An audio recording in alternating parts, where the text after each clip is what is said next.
Let's go. Hello, everybody.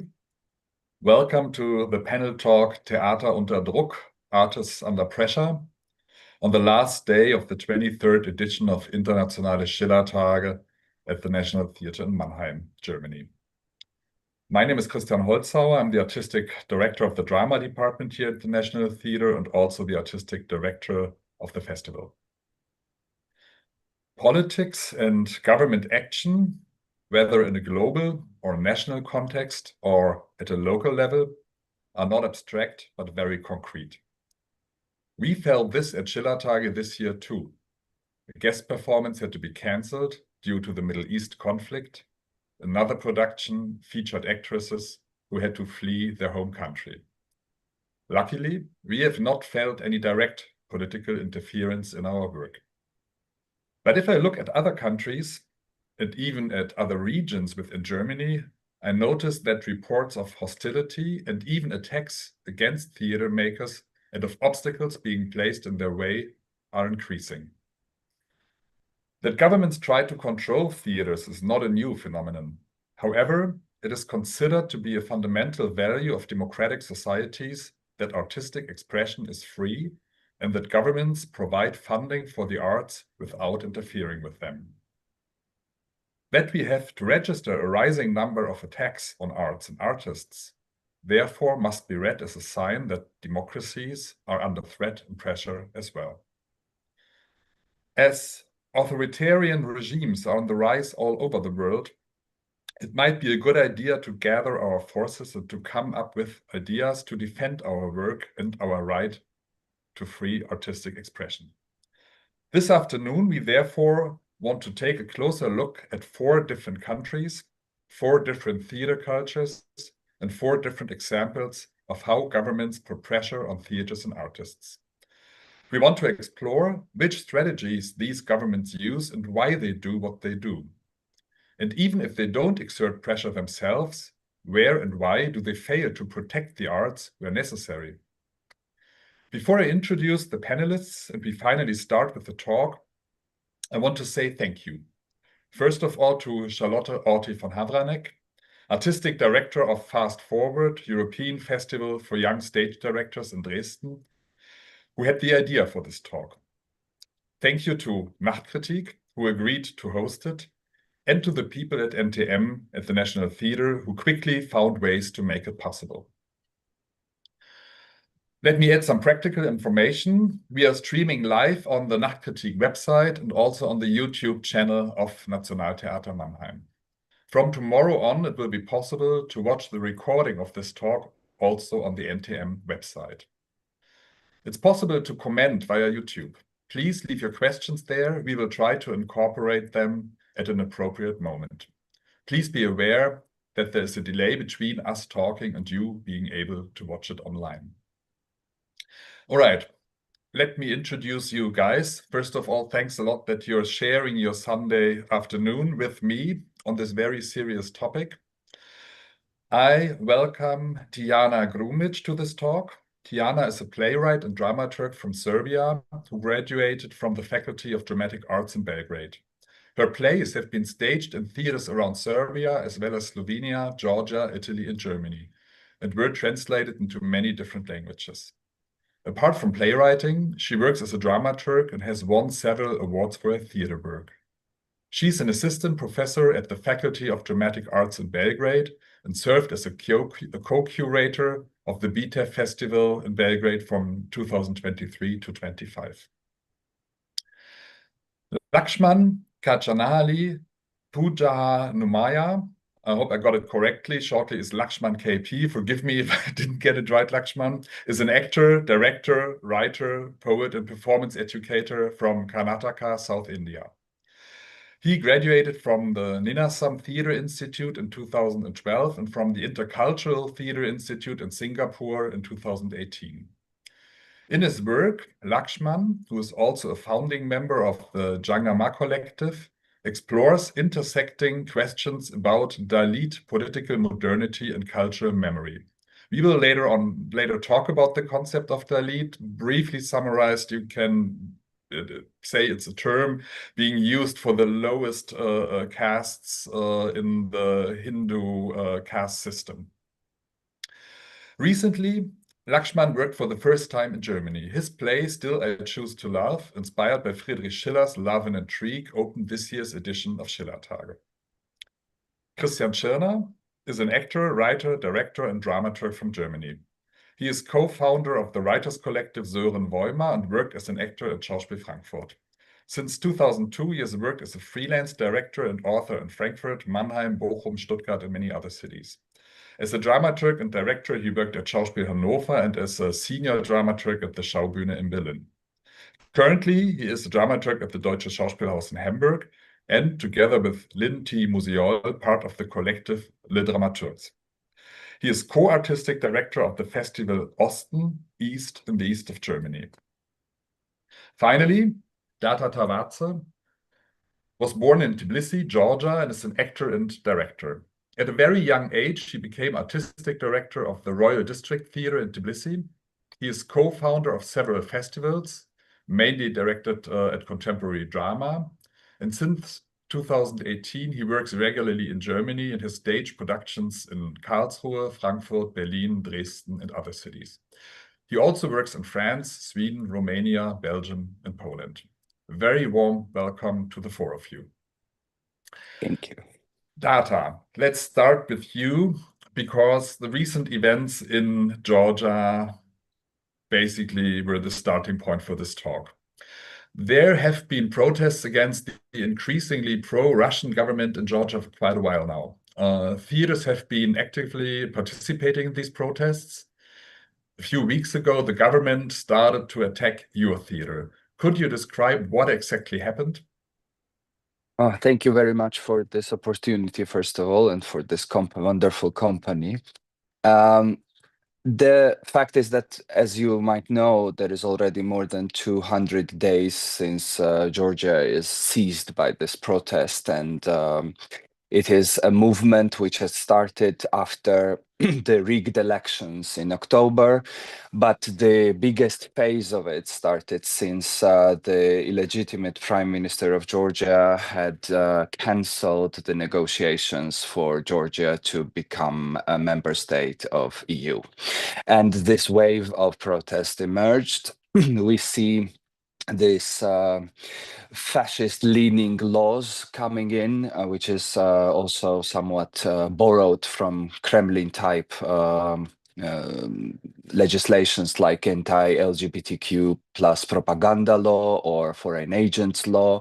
And we've been protesting against this already, one can say, a year and a half uninterrupted. But the biggest, let's say, phase started from November 28th. And the theater appeared to be at the forefront of this movement, which is also something unprecedented in Georgia. Georgia also having the big history of protest since its independence. And but the theater had never been so active or so decisive, let's say, or in such a decisive, let's say, position in ever. So I think it was a very symptomatic thing that theater and its audience was somewhat leading the biggest demonstrations in Tbilisi, me myself included, but also the other directors. And the attack on artists was quite sensible, because I guess they started to arrest, beat up ones that were most famous, let's say, on those demonstrations, to, I guess, spread better the fear, and that to show that they I think would not back up before anything, actually. The actors who had been veterans of Georgian stage and film, nominated for Oscar, were beaten up on the street in front of everybody and detained, and saving others. And students of Theater University was very active also in this protest, and the students from the drama department had occupied the foyer of the university for 83 days and had undergone the most cynical attitude towards them, both from propaganda and from the rectorate of the university. But we were at the forefront of it also because a lot of actors appeared to be imprisoned. Two of them are still in prison. Andro Dziecinadze, who is probably one of the most famous young actors in Georgian film, television, and theater, is already 7 months in prison and is facing years in prison. His verdict will be announced in late July. We see also another actor who is also a veteran of all the wars that happened in Georgia. He's a true fighter for the independence of Georgia, now imprisoned by this Russian regime in Georgia. And theater, again, of course, was like standing up in the solidarity, initiating probably the longest strike that we know of. It was 100 days that theater was not functioning in Georgia because all of us were standing outside the theaters or marching or being in the epicenter of the demonstration, which of course had consequences. And artistic director of probably the best state theater in Georgia, the New State Theater, was fired from his position soon after, and also the only school for playwrights that was still under Ministry of Culture, only free, I would say, space for education was closed down. And then, of course, when they couldn't find anything for us, I mean, me and my company, they initiated the most terrible campaign, I guess, that could have been imagined. We did the performance, which was called Liberté Trigger Warning. And the performance premiered 4 days after the elections in October. But since we were on strike, we were not performing. And when we came back to perform it again, the government sent its agent to the illegally shoot parts of the performance. And of course, it's not allowed to shoot anything on that show. And we were even asking the audience to put telephones. We were putting the telephones of the audience in an envelope so that they won't be able to shoot anything. But they came with special equipment. They took this video of half-naked actor and certain audio of this one of the scenes, which is somewhat quoting Marquis de Sade, and they broadcasted it on all the propaganda channel hourly for 3 days. It was like every segment of the news was starting from that news, what is happening at Royal District Theatre, and this video of a naked actor. And of course they orchestrated the whole trolls and bots, and it was like for 12 days it was the only news actually in Georgia, to cover up many other evil things that the government was doing parallel. And there was demonstration of the neo-fascist ultra-right group sieging Royal District Theatre, throwing eggs at the audience, beating, physically attacking the audience members. And it was quite dangerous already to do anything, so we had to stop performing. And then the Georgian Orthodox Church entered, threatening us with they told us that if we won't repent, they would excommunicate us from the church, and which is anathema actually. And then also there was a file. They filed the.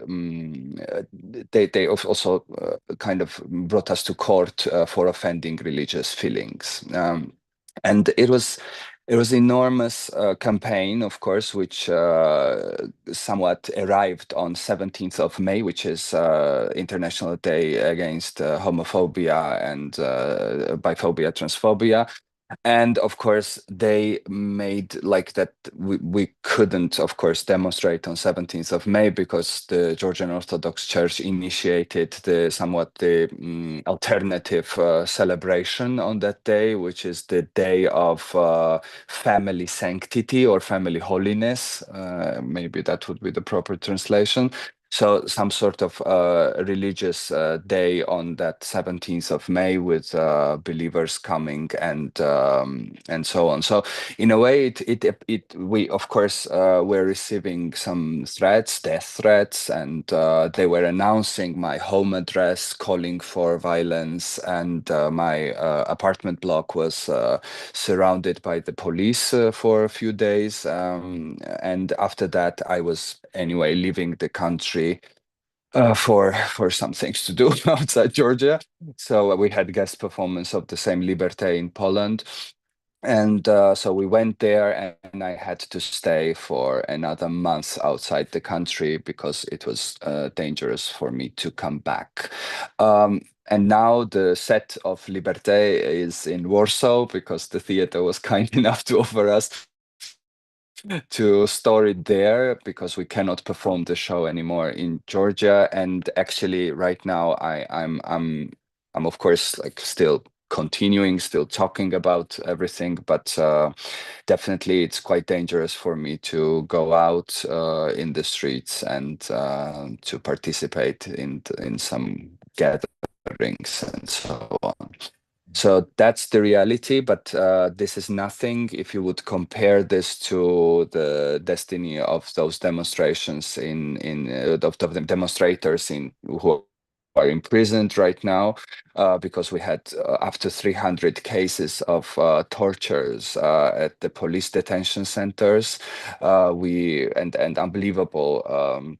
Reports of women being sexually harassed by them, as well as of course this whole unfairness that is going on in court, which turned into some sort of a torturing circus of some sort of those that they are just postponing their trials because they really cannot prove anything. They don't have single evidence against those 63.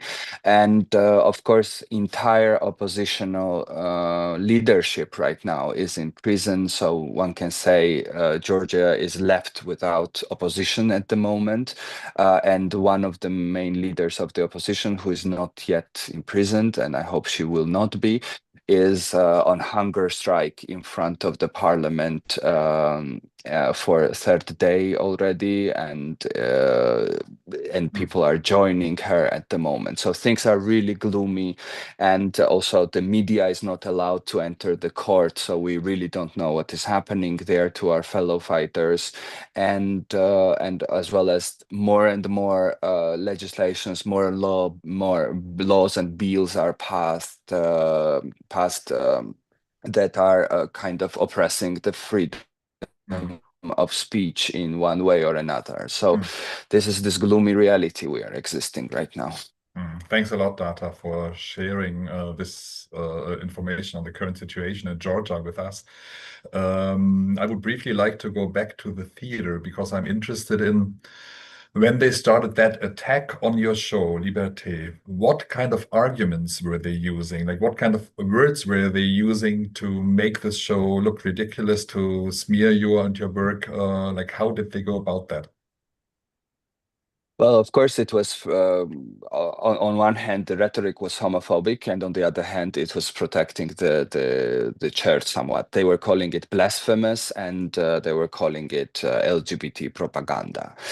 So, in one way or another, this two main, let's say, concerns, I guess, that they had, which was, of course, I mean, catastrophic, because also the actor who's performing there, and of course it's a safe space, the theater, or we thought so, and who is, it's his body that was broadcasted, of course, all over on the national scale, and he himself is also somewhat under huge threat.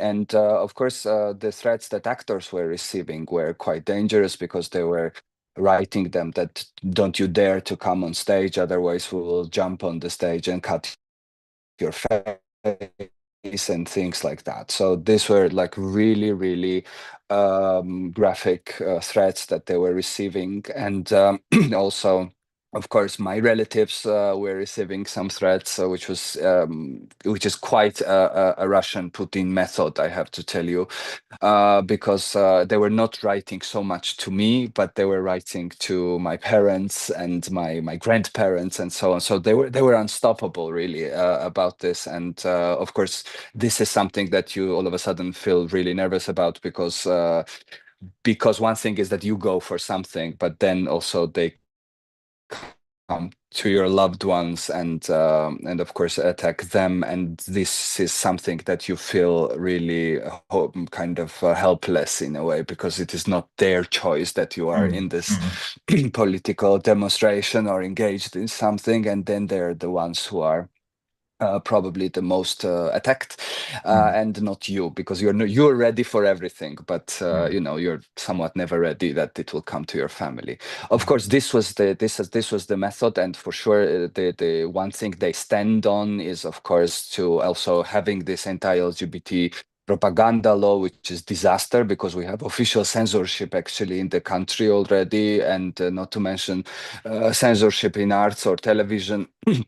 Now, plus in the same law, it is, of course, it is incredibly transphobic, and it almost doesn't allow trans people to really undergo any sort of medical support or any kind of professional help in this country anymore, in case they need one, and they do. So that's the reality right now, and this is on what they are trying to build their, I would say, new dark religion somehow, and propaganda works, and it is very powerful nowadays in this country. And of course, the church is very strong, and church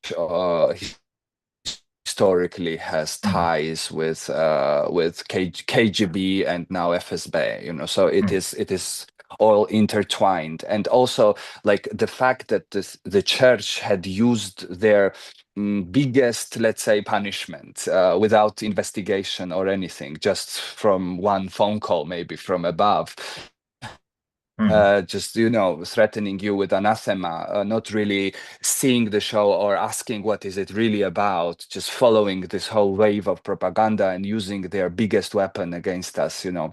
That was also quite a symptomatic thing, how things are done right now in Georgia, and that the church is just another propagandist function in this country, that a tool or a weapon that they can use against people. Okay. Yeah, thanks a lot. We will, like these phenomena will encounter us later on. Again, it's really interesting to see that the same patterns are occurring everywhere, all over the place. I would like to shift our attention to Serbia. Tijana, you just told us that there was a huge demonstration in Belgrade last night, 150,000 people on the streets, but also many arrests. A lot of people are still being detained. What's the situation in Serbia like at the moment? Well, I would say it's a bit depressing since yesterday, even though a really huge amount of people gathered last night, because last big protest we had was on the 15th of March that had around 300,000 people, and nobody expected this kind of gathering now in the middle of summer, people on vacations and etc. So yeah, it was huge, and in one sense that's still encouraging, but on the other hand, police used force, brutality.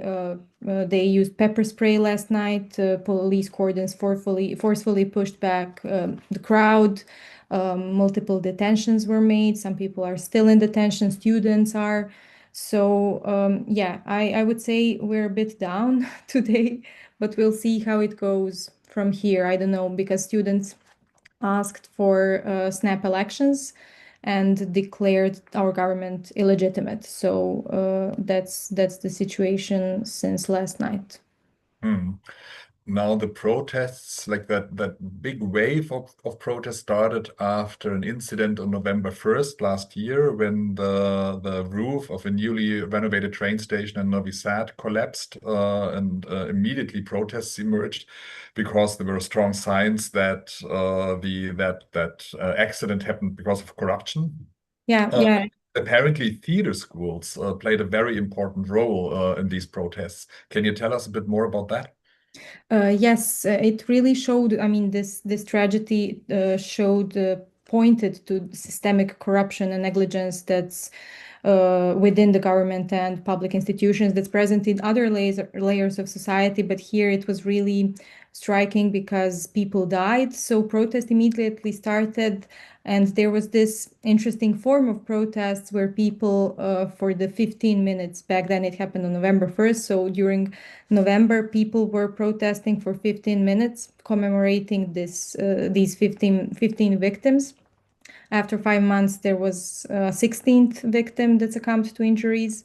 So there were these silent protests. Wherever you are on the street, people would just stop and everything would stop. And I think for the first time, because we had a lot of protests in the last, I mean, I would say 30 years or even more, but last 2 or 3 years, we really had a lot of waves of different protests, protesting various things that were happening in Serbia. So these 15-minute silences started, and on November 22nd, so almost 3 weeks after the canopy collapse, in front of Faculty of Dramatic Arts, where I work, where I teach, we gathered in front of our school and even announced our protest. It wasn't this kind of just showing up on the street and blocking the junction. So police was there to guard us, even though they were there.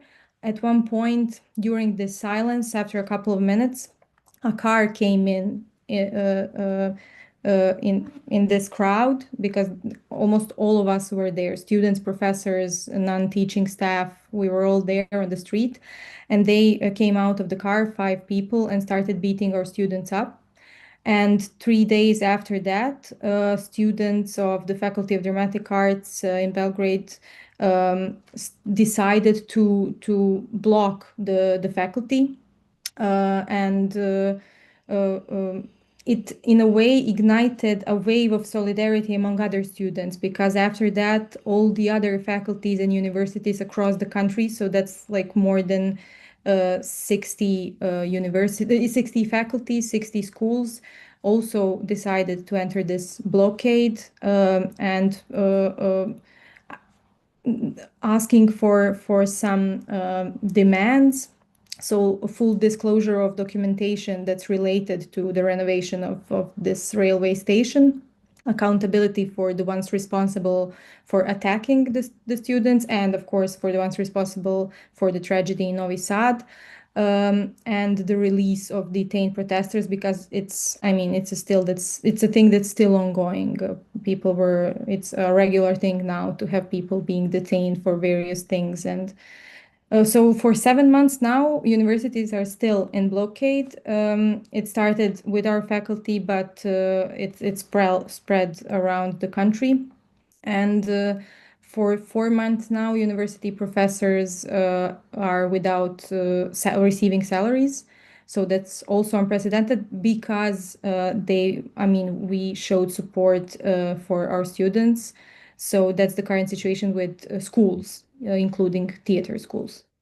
And as far as I know, also theaters took part in these protests. How does the government react to that? How do they talk about theaters? How do they talk about artists? How do they talk about the universities which participate in these protests?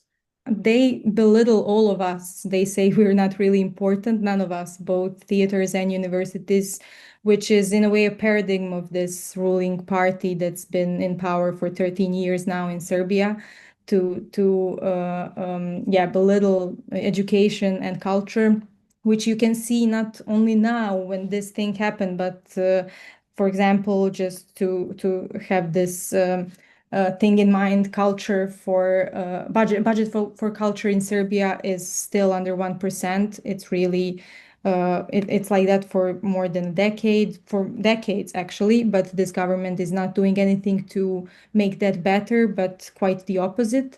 And in January, because students were calling for like general strike for everyone to stop in a way for all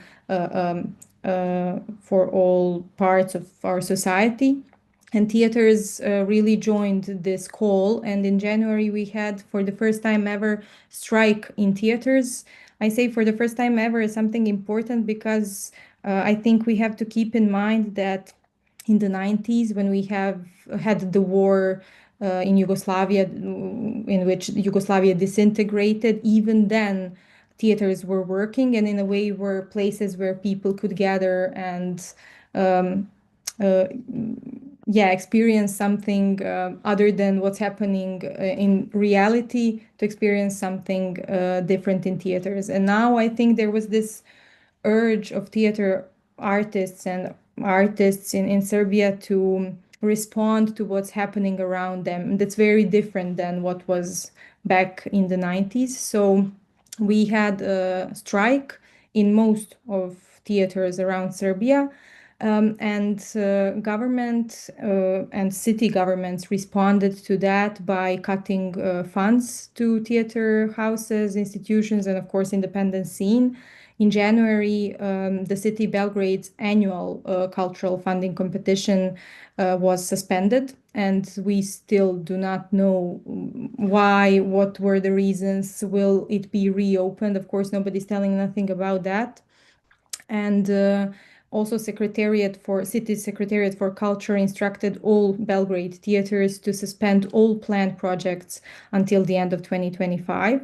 And this was, of course, I mean, although theater managements are often close to the authorities, ensembles and artists that are collaborating with these theaters showed open support for students and their protest. And it was most visible through small protest actions during curtain calls, but of course, a lot of other actions such as strike I've mentioned and some other things. So this is, of course, the reason behind this decision to cut funds to a lot of theater institutions. The most recent thing also was that they, at the provincial level, because we have this part of Serbia, autonomous province of Vojvodina, where Novi Sad is, they also ignored the experts commission's recommendations and awarded zero funds to organizations, festivals, artists who have publicly stated their support to the student protests. I'd also like to know, like, of course, they make pretty, like, the government makes pretty clear what it expects arts institutions not to do, but do they also have a vision or idea of what they expect institutions to do? Like, do they have a clear vision of what the arts should do in their view of society?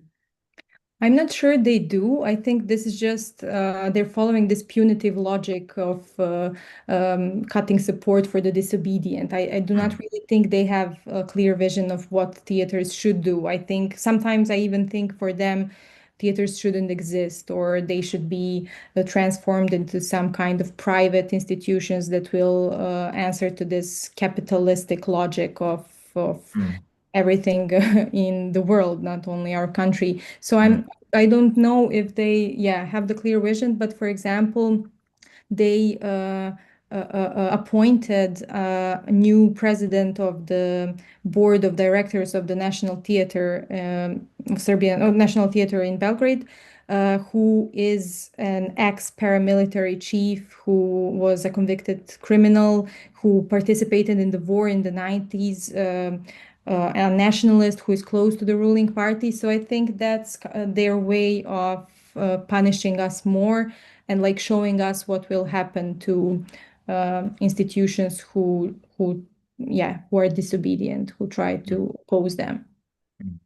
Okay, well, what you mentioned, the way they belittle our arts and science and make them look ridiculous, and on the other hand say, well, art, like, what do they need public funding for? Like, why don't theaters earn the money they need at the box office?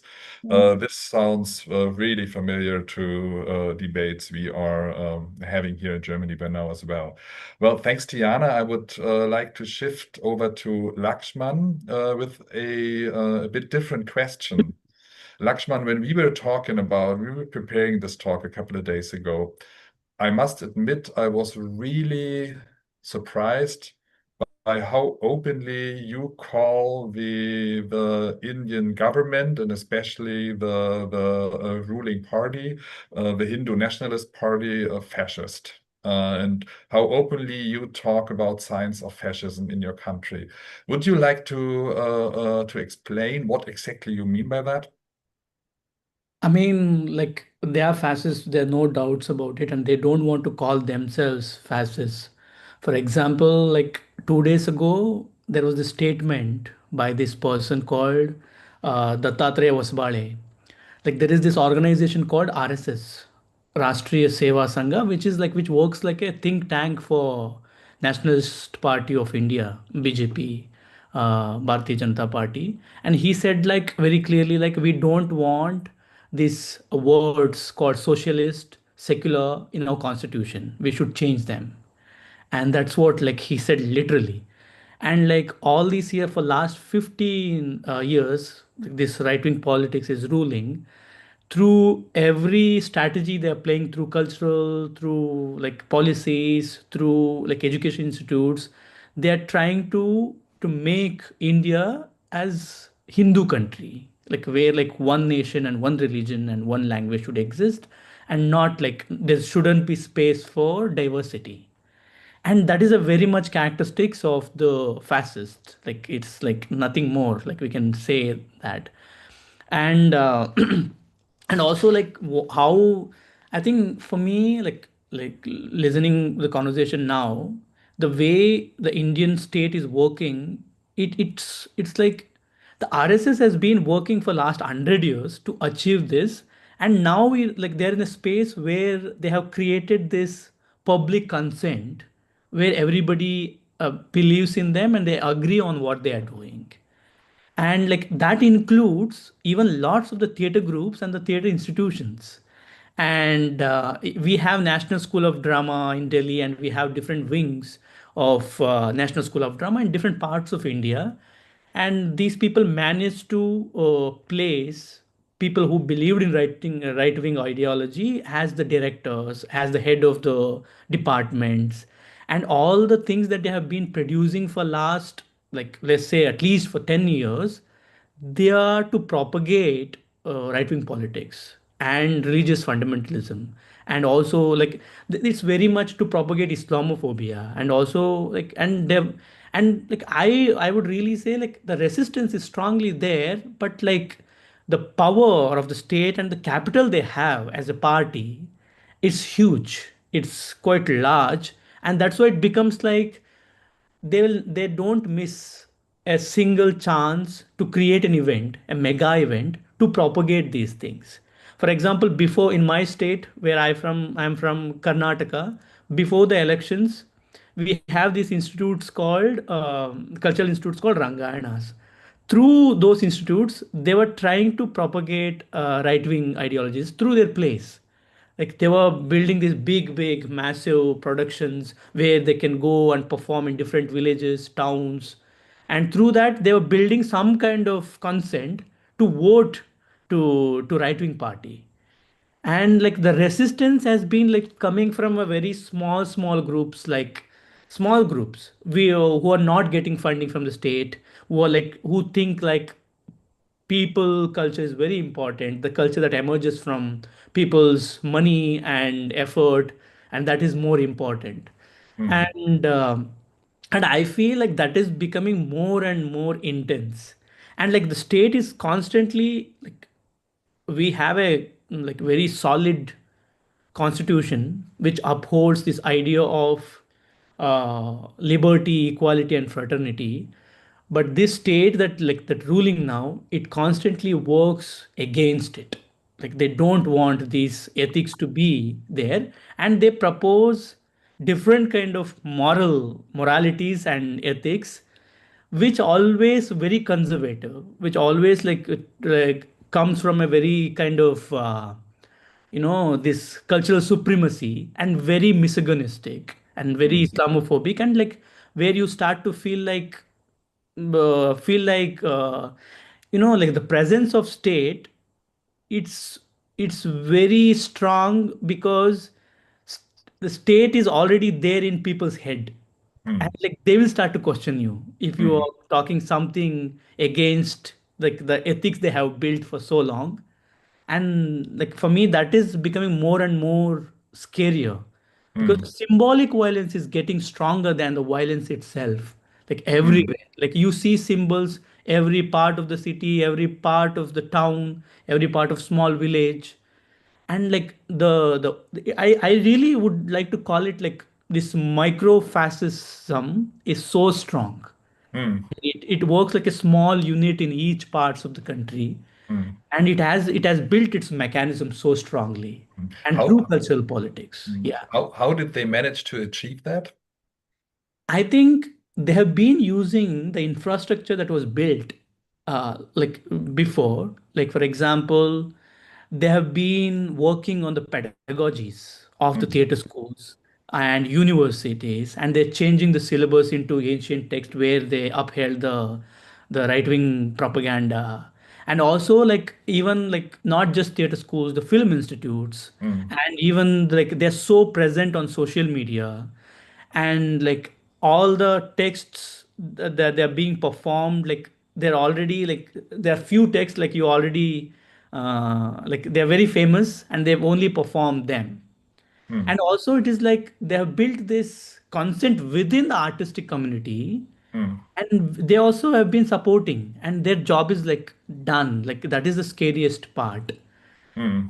These institutes are really like building big productions and big meta narratives, and where like people think that that's what a country should be, that's how we should also think. Mm. These kind of things are there, and also they are engaging with lots of youth and Mm. women. And for example,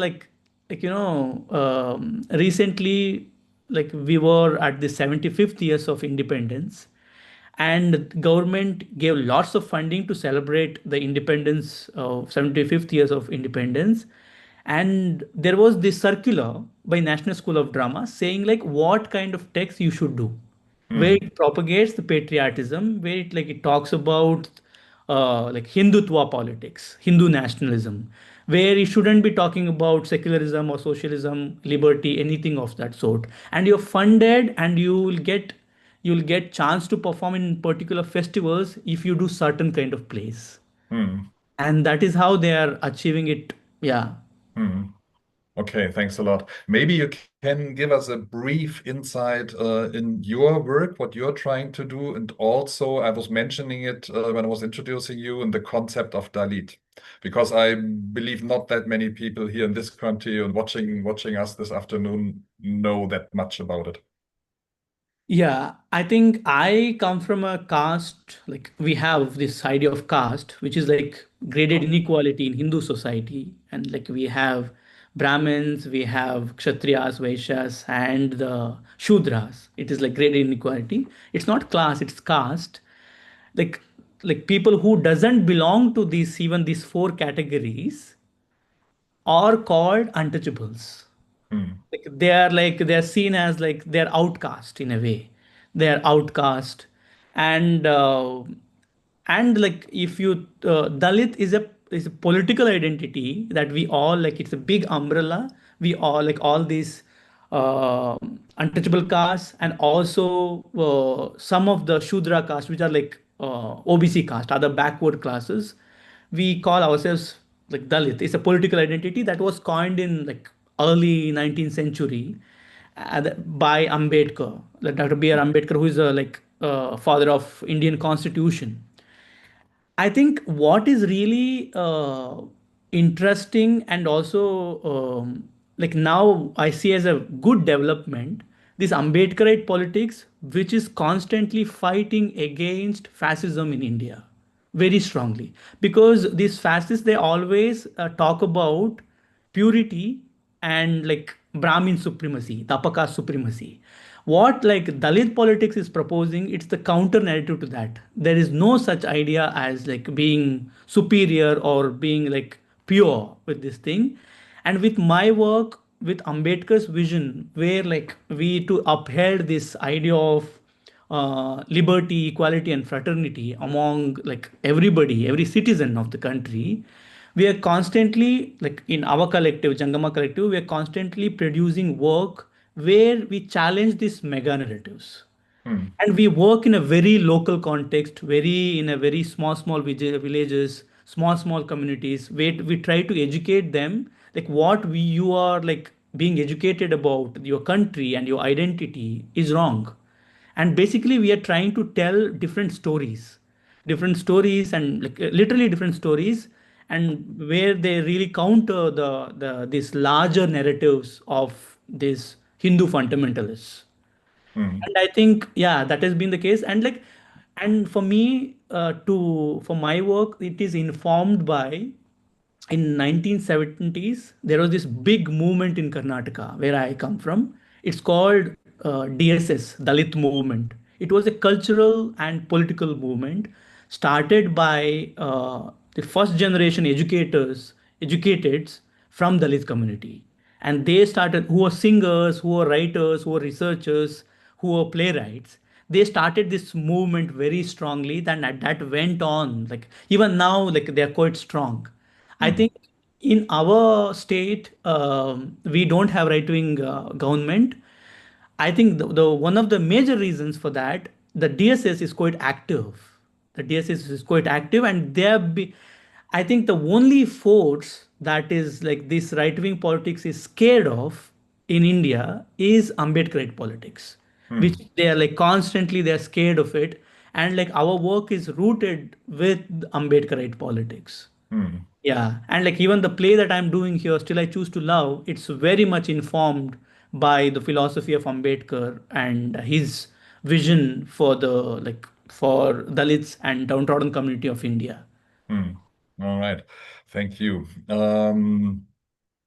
I really also had to think a lot about what you told me the other day, returning to that concept of fascism, that idea of purity, which you were mentioning, but also this idea of like hyper masculinity and patriarchy, because that's for me also a parallel to the descriptions I get from you other guys from Georgia, Serbia, and I'm sure we can relate to that in Germany as well. Well, thanks, Lakshman. I would like to shift to Christian, who I'm tempted to say who lives in a big city, but also works in a small village. No, it's not a small village, but the festival you do, Christian, Festival East in Bitterfeld-Wolfen in the south, south of Berlin, used to be like the industrial heartlands of East Germany, and it's now a heavily deindustrialized area, and it's also the area, one of the areas in Germany where the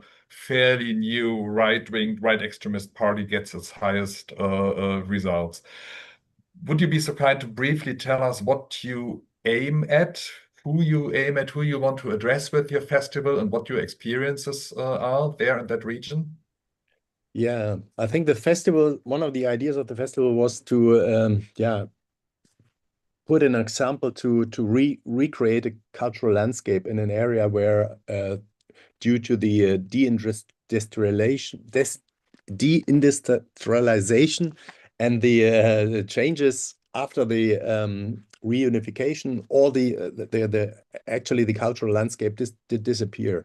A lot of theaters I used to play in the late 80s, they're just simply not there anymore. The cultural cultural politics was made through the industrial industry, actually, that was connected to the factories.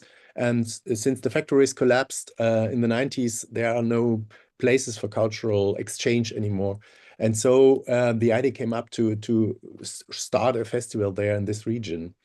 And of course, there's a connection between the deindustrialization and the uprising of the right-wing movement, because this whole area is shaped pretty much by this up and down. They were gaining a lot of population due to the industries, and then it's collapsing within very few years, and that's a big issue. And so we thought it could be a good idea to have a festival there and bring people together to talk about their experiences. We also felt that there's not enough exchange about these issues, what people experience in that time. And I think that's the starting point for the festival. And yeah, but since the festival started 5 years ago, the right-wing movement gained on strength. They get stronger and stronger, and extend their influence on the society quite a lot, actually. That's a bit scary, especially if you try to make a festival that's participative and you try to invite everyone. If you're not clear, is it dangerous to be that open? It's getting more and more difficult. Yeah, like when you started the festival in 2022, I believe it was a big success, at least as I perceived it. It got a lot of media attention. However, on the local level, not everybody was so thrilled about the festival, and so you're really having difficulties now in getting support for the festival. Like, how do the local politicians react to what you do, and in which cases do they fail to protect what you do? Oh, that's very complex. We have a huge support in the area on one hand, but of course, especially since we worked together with an Alliance for Democracy during the mayoral election in Bitterfeld, which was an alliance to support the mayor there against the candidate of the right-wing party. And since then, we got a lot of attacks, verbal attacks on the social media, and a lot of people. Yeah, the AfD, the right-wing party, tries to make it more and more difficult for us to have a festival there, and that's on different layers. For example, we were planning to use an empty building which belongs to the city, and suddenly they asked us to pay money for that, to rent it, even though this is completely empty. There's no one is using it. Or we get sued by one of the members of the Bundestag from the AfD for an artwork that we were showing in the festival. That was completely, there was no, that was completely unfounded, the whole thing. But anyway, it keeps us busy for like a week, because all the media is coming. What are you showing there? And it's a huge, you probably know all this strategy. And one thing also that was surprising for us is that we organized the money. Very little money for this festival comes out of the region. We organize it from nationwide foundations. And even that was turned into an argument against us in the social medias. So they were arguing, look at this, we don't even have little money for our little street festivities here for all people, but they get huge amounts of money, and what they're doing is not art, it's something different, and it's waste of taxpayers' money. And I think that's very parallel what's happening in all this. That's what I hear from all these examples. That's the same strategy. If they say it's not art, do they have an idea which they openly speak about what art should look like? I think some of the people in the right-wing movement do, and it's quite surprisingly what they think is art, because it's really old-fashioned, and I don't know whether there are people who are thinking how to put this in place. I don't know, but the problem is, or one problem is that even in the political center, I would say, there's very little knowledge about how art how, about the interaction about arts and democracy, that it is very, very important for democracy, that you can have positions that are radical, that you have a free art actually, because that's the thing art can do. It's opening discussions. It's not you're not making a political statement. You're making art to bring people together and talk about things, and that's an understanding that is missing even in the middle of the society. People think if there is something they don't agree on the stage, then they think they have to, it should not be allowed. Because it's a political statement. We don't want to have that. So, and it's a great insecurity about the idea of neutrality. There's this requirement of neutrality for political organizations and also for institutions, and people are very insecure in East Germany what that actually means. And the right-wing politicians are playing this card very much. They are accusing institutions and associations of not being neutral because they are for LGBTQ plus issues. That's even showing a rainbow flag is not neutral. And so people in these institutions, in schools, in churches, they don't really know how to react on that. And what comes out of it is it's a self-censorship actually. A lot of people are say, no, let's not do that. Maybe we get in trouble, or maybe they take away our non-profit status because we are not political neutral. That fear of getting into trouble seems to be very strong, and it's one of the reasons, the main reason why politicians, like even though the right extremists are not even in power, like all the other ones do what they want because they're scared of them. That's the really scary thing about it. You, like when you were trying to still to gather the festival program, and you started to realize that it's difficult to do the festival on public grounds, you turn to a company or to an area in private ownership, hoping that they would allow you to do the festival there. But as it turns out, they're not. What did they tell you? Well, it's all part of this insecurity, because we will have elections in this area, and as it looks, it might be possible that the right-wing party gets a majority.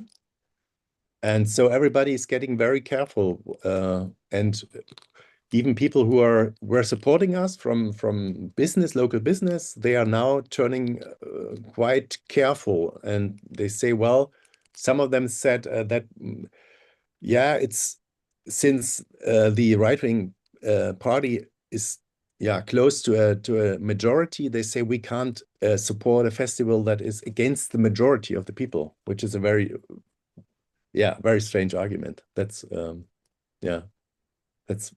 that's the situation now. Okay, thanks a lot. And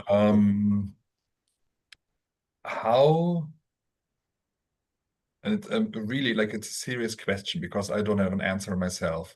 Like, how do you manage to survive artistically? How do you manage to fight back? Where do you take the strength from to resist? Maybe, Tijana, you want to start? I can.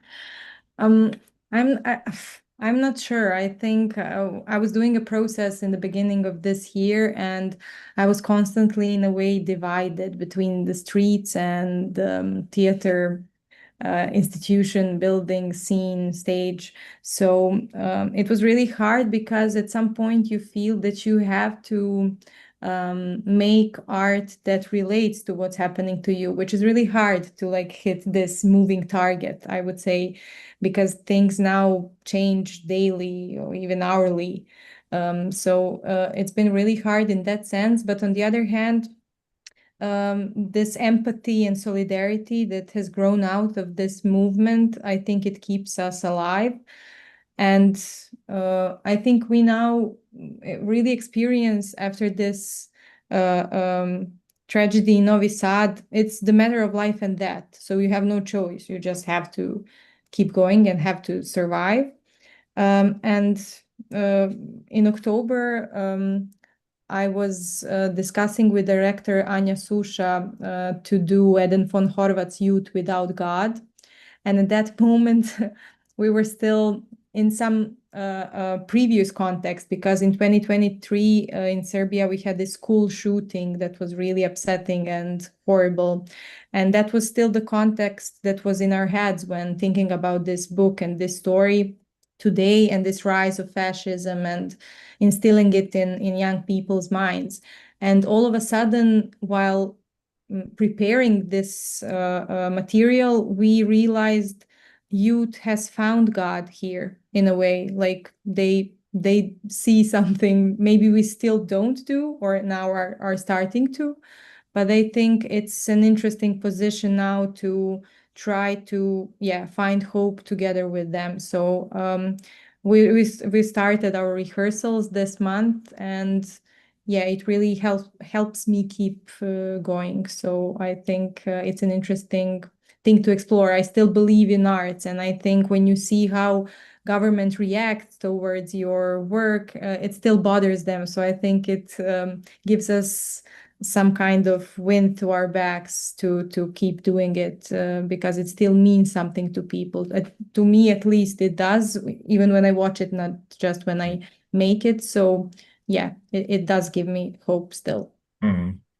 It's not funny, it's sad actually, but in a way, like the fact that authoritarian regimes immediately start to try to get control of the theaters when they get into power,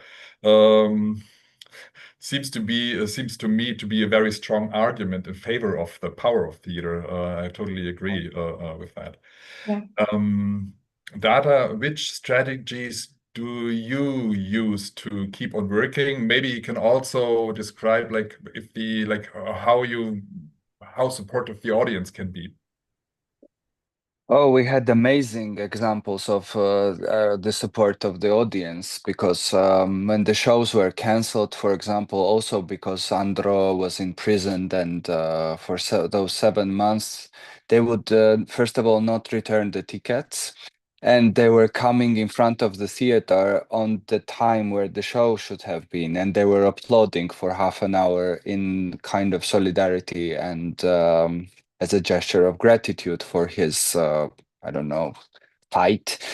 And also, parallel to what was happening with Liberté, audience was also standing there, coming to the show and protecting. Also, there was amazing example of our theater community surrounding the theater and somewhat protecting the performance. I mean, to see people from all the other theaters coming to protect one show in one theater where they don't work, it is something amazing. And there were even some actors from other theaters working as ushers to kind of have a look at volunteering to just somewhat control the safety of actors and so on. And that was, of course, I mean, of course, the extreme times are also provoking as extreme evil, extreme kindness also. So this is what makes you survive in every wartime or in every extreme circumstances, that you have these enormous examples of solidarity, which you otherwise wouldn't see, maybe, also, because those extreme terrible times are also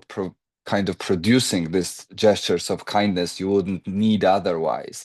Of course, this helps, but I mean, I'm on a more serious note, I would say we already know that today, as terrible as it is better than tomorrow in this country. And we have to be very, very kind of quick in realizing that tomorrow is darker, and it is not, and because we are standing on that rail, we are standing on that path, and we are going towards the darkness, and this we know. I mean, with this politics, with this approach, with this belittling of artists, as Tijana was mentioning, or ridiculing everything that is also somewhat a question of faith in a way, somewhat a question of believing in something, believing in it's of course fragile, and it's something that we cannot really question so much, because why do you need art? I mean, try answer that question, right? I mean, it is always a question of constant debate and discussion, and the moment we start to forget those values, or starting to ridicule those values, and approach things only practically or materialistically, then you get what you get. And we know that we're standing on the path where nothing matters already in Georgia. Like when the police troops are running after students from the or chasing students from the university, and university is supporting the police in that like punishing of their own students.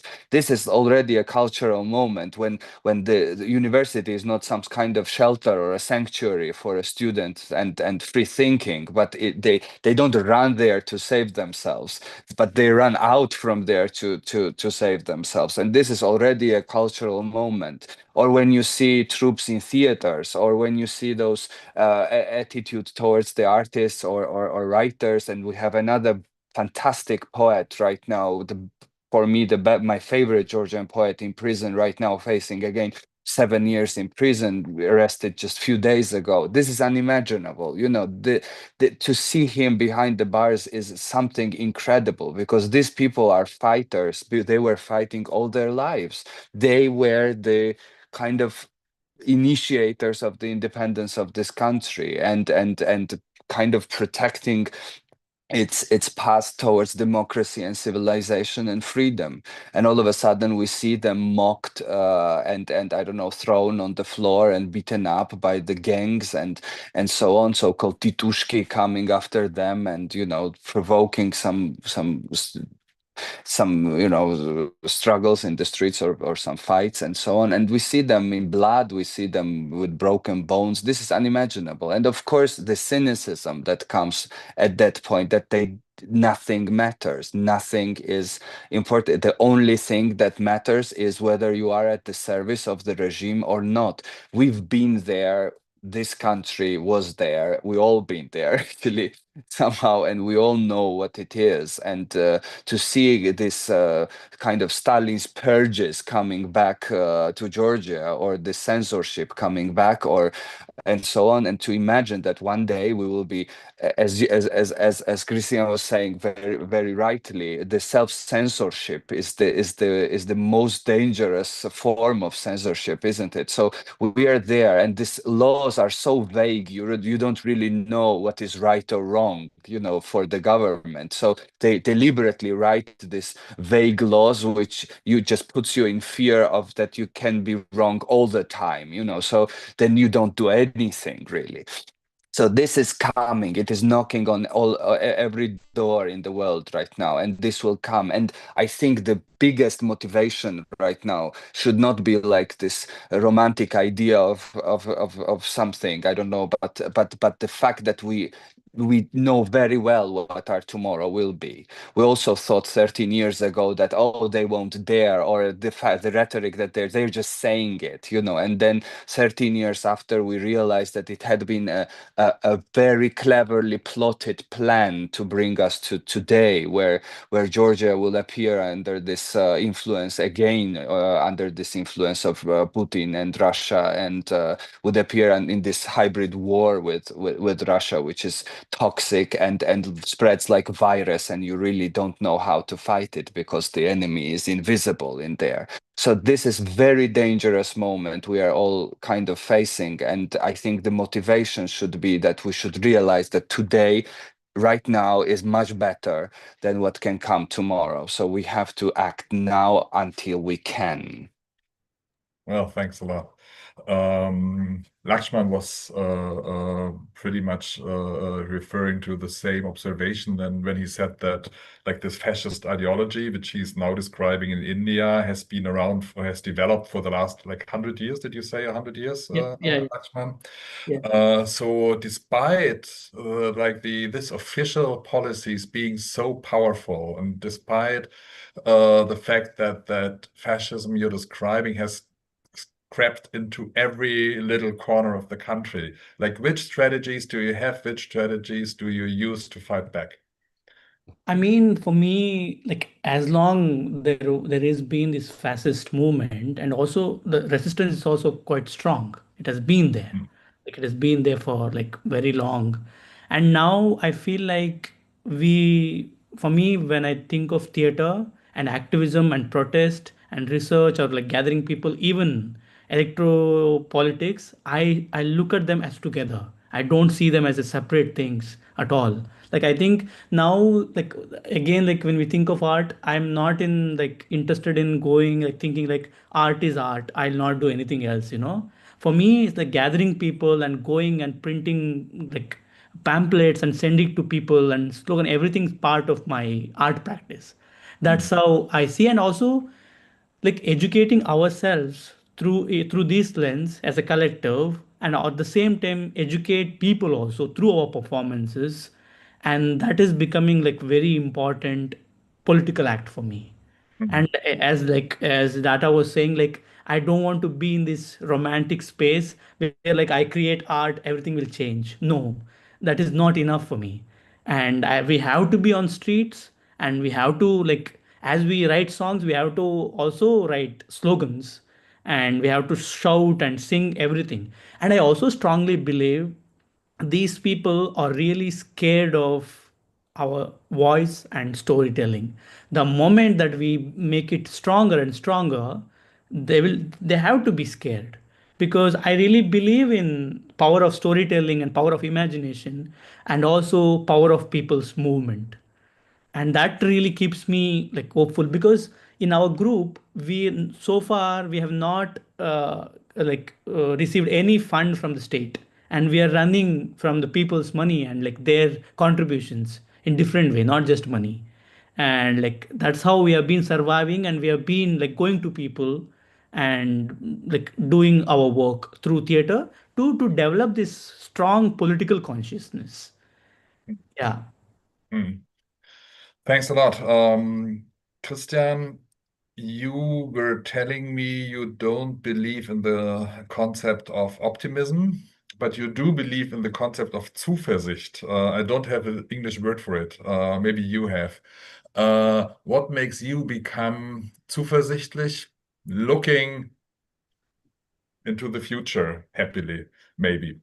No, I'm not. Yeah, I'm not very hopeful actually. But it's as Data said. What other choices are there? We have to go on there because we see what's coming, and what is coming is it's really dark. It's really dark, and I think there's no other choice for me, and I think it's the right way to. And on the other side, I have to say something very positive here.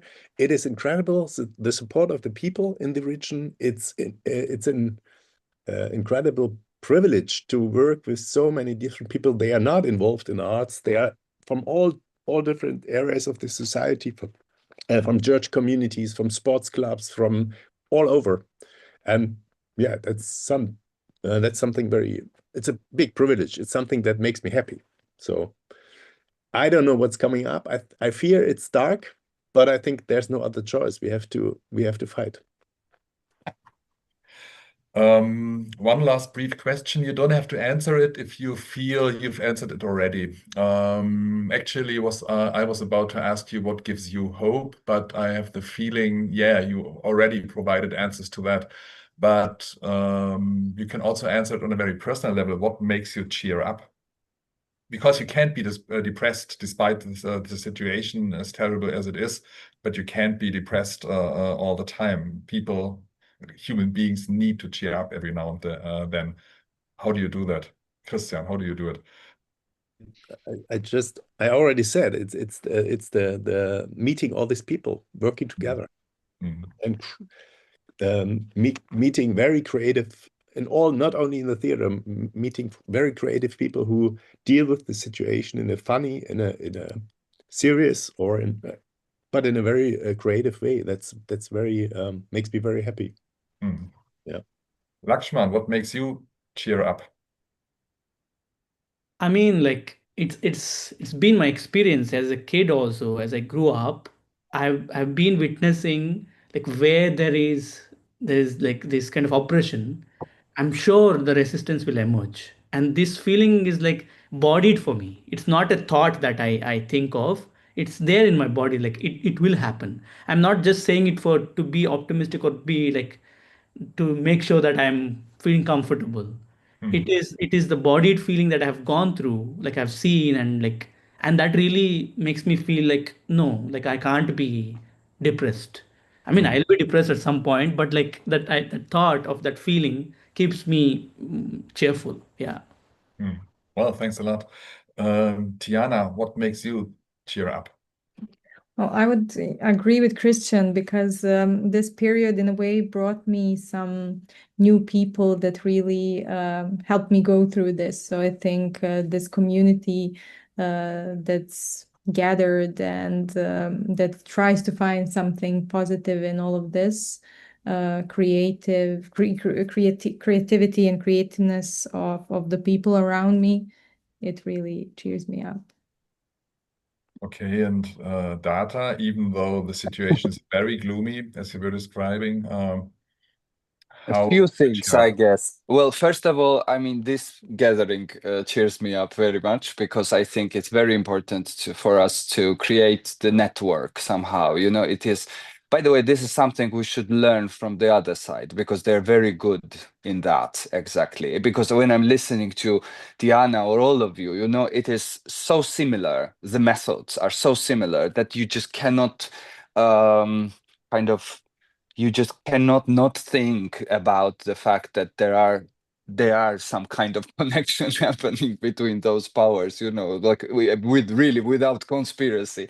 That I'm absolutely sure that our illegitimate government is in contact with Diana's illegitimate government, for example, and they know whatever they are doing, and then this is very important. I think that the left somewhat really stops that and what they're doing and really stands together, and also, you know, just imagining the level of just this connection that could be there, because if we would be as radical somehow as they are radical in their aims and goals, and if we would be as radical in protecting our values, maybe there is hope in the fact that we will save that. And I think there is one little story, if we have 1 minute, just like not even that, like small story about just an example of because that could be good for Schillertage, I'm thinking, because you know that the Robbers by Schiller in Georgia was directed only once.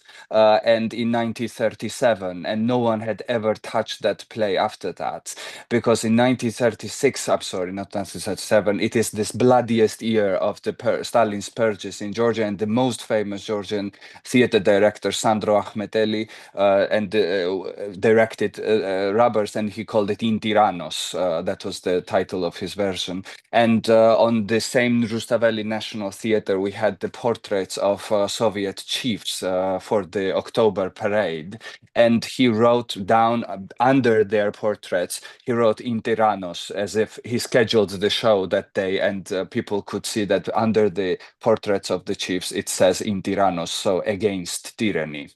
And this is, I guess, you know, this after this he was arrested, of course, and shot, and he was tortured for 222 days, and then they moved him beaten up in front of the theater, and they asked all the ensemble to have a look at him tortured, and no one spoke.